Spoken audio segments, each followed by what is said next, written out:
بسم اللہ الرحمن الرحیم والصلاة والسلام علی رسول اللہ وعلی آلہ وصحبہ اجمعین۔ مدن ناظرین و سامعین کرام، السلام علیکم ورحمۃ اللہ وبرکاتہ۔ سیدنا جعفر بن ابی طالب رضی اللہ عنہ، حضرت سیدنا جعفر بن ابی طالب حضرت سیدنا علی کرم اللہ وجہہ کے برادر حقیقی اور سرکار دو عالم صلی اللہ علیہ وسلم کے چچا زاد بھائی ہیں۔ آغاز اسلام کی نمایاں شخصیات میں آپ کا شمار ہوتا ہے۔ قریش مکہ کی اداری ثانیوں پر سرکار دو عالم صلی اللہ علیہ وسلم کے حکم مبارک سے مسلمانوں کے ایک گروہ کے ہمراہ حبشہ کی طرف ہجرت کی اور اس گروہ مہاجرین کے سربراہ تھے۔ اس سفر میں آپ کی زوجہ حضرت عمیس اسماء بنت عمیف بھی آپ کے ہمراہ تھیں۔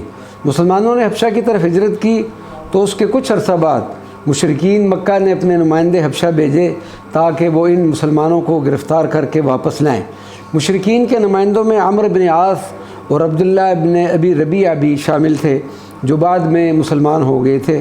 انہوں نے شاہ نجاشی سے مطالبہ کیا کہ مسلمانوں نے اپنا دین چھوڑ دیا ہے اور وہ مجرم ہیں، اس لیے انہیں ہمارے حوالے کیا جائے۔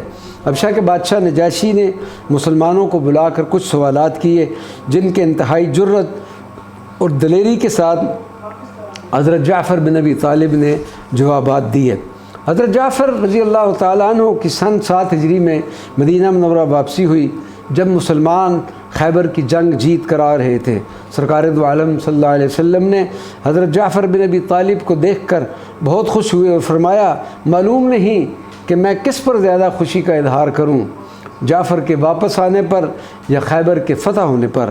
معرکہ موطا میں اسلامی لشکر کے سپہ سالار تھے۔ حضرت زید بن حارثہ کی شہادت کے بعد لشکر اسلام کا جھنڈا آپ کے دست مبارک میں آیا۔ کفار نے تلوار کی مار سے جب آپ کے دائیں بازو کو شہید کر دیا تو آپ نے جھپٹ کر جھنڈے کو بائیں ہاتھ میں پکڑ لیا۔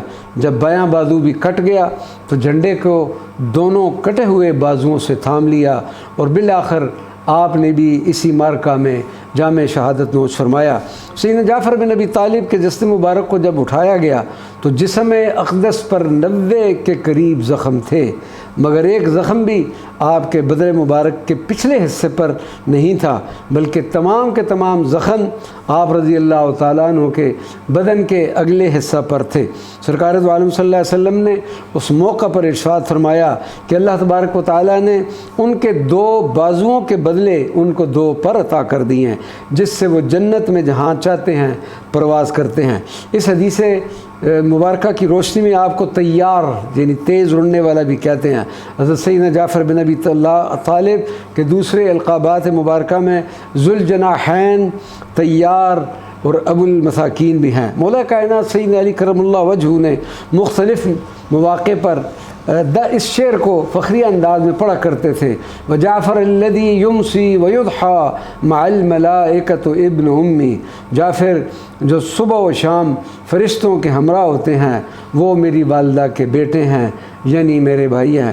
ہم اپنی قسمت پر ناز کر رہے تھے کہ آج کتنی عظیم شخصیات کی بارگاہ میں اس یقین کے ساتھ حاضری کا شرف حاصل کر رہے ہیں کہ آپ ہماری طرف بھی نگاہ لطف و کرم فرمائیں گے اور ہمیں بھی اپنے فیض سے ضرور کچھ عطا فرمائیں گے، اور کل روز قیامت ہماری یہ حاضریاں ہماری بخشش و مغفرت کا سبب بن جائیں گی۔ وما علینا الا البلاغ المبین۔